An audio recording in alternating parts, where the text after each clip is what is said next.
रहती जे लगावा तो झंड बम महलती हमारा सजनवा के रहे कौन गलती रहती जे लगावा तो झंड बम महलती सुनी के तरस बड़ी आवे हो कहनी की जल ढारा जावे हो भके झुलफी पिया के वो खड़लस हमारा बलमुआ के पुलिस वाला मरलस केहू ना गइल बचावे हो हमारा हीरोआ के पुलिस वाला मरलस केहू ना गइल बचावे हो हमारा बलमुआ के पुलिस वाला मरले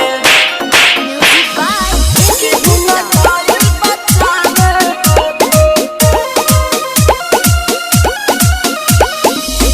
मिक्स बाय मालिक रिकॉर्डिंग स्टूडियो बढ़िया मोर गोपालगंज। विकास बिहारी पिया रहे कौन जल्दी फोन करके कहले हम न मतलबी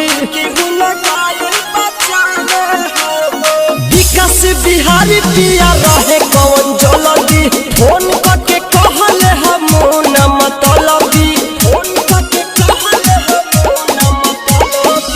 सोहराब प्रिंस वाले लाइन में सोचले ना पिया बात माइंड में ढलिया चक में आके पकड़लास हमारा बलमुआ के पुलिस वाला मरलास केहू ना आइल बचावे हो हमारा हीरो